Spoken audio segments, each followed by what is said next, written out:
ഇന്ന് നമ്മൾ പരിചയപ്പെടാൻ പോകുന്ന തസർ സിൽക്കിനെ കുറിച്ചാണ്. ഈ തസർ സിൽക്കിന്റെ ഉത്ഭവം എന്ന് പറയുന്നത് ബീഹാറിൽ നിന്നാണ്. അതായത് സിൽക്ക് സിറ്റി എന്നറിയപ്പെടുന്ന ബീഹാറിലെ ബഗൽപൂരിയാണ്. ഈ ബഗൽപൂരി സിൽക്ക് എന്നും ഒരു പേരുണ്ട് ഈ തസർ സിൽക്കിന്. പക്ഷേ ഇന്ത്യയിലെ ഒരു 70% തസർ സിൽക്കും ഉൽപ്പാദിപ്പിക്കപ്പെടുന്നത് ജാർഖണ്ഡിലാണ്.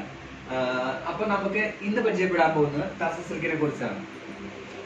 ഇത് പ്യുവർ തസർ സിൽക്ക് അല്ല, സെമി തസർ സിൽക്കാണ്. ഇത് ഒരു സെമി തസർ സിൽക്കിന്റെ ചുരിദാർ സെറ്റാണ്.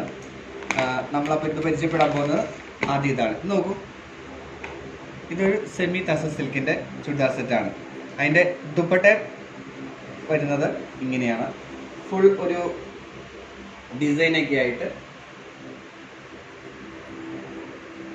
പ്രിന്റ് ആണ് ഇതിൽ കൂടുതലും വന്നിരിക്കുന്ന ഡിസൈൻസ്.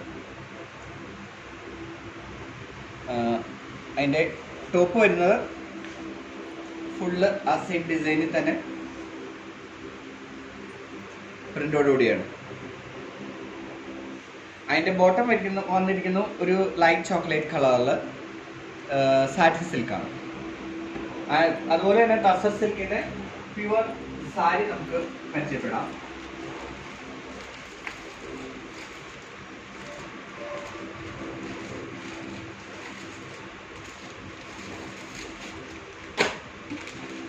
ഇത് പ്യുവർ തസർ സിൽക്കാണ്, സെമി അല്ല, പ്യുവർ ആണ്. പ്യുവർ തസർ സിൽക്കാണ് സാരി. ഇതിന്റെ ബോർഡർ വന്നിരിക്കുന്നത് ജൂട്ടിലാണ്. രണ്ട് സൈഡിലും ബോർഡർ ഉണ്ട്. ഒരു മസ്റ്റാർഡ് യെല്ലോ കളറിന്റെ ബോർഡർ ആണ്. നോക്കൂ, അതിന്റെ മുന്താണി വന്നിരിക്കുന്നത് ഒരു ഒനിയൻ പിങ്ക് കളറിൽ ഫുൾ വീവിങ് ആയിട്ടാണ്. അതിന്റെ ബ്ലൗസ് വന്നിരിക്കുന്ന ഒരു പിങ്ക്, സെയിം ഒനിയൻ പിങ്കിന്റെ ആ ഒരു ഷെയ്ഡിലാണ്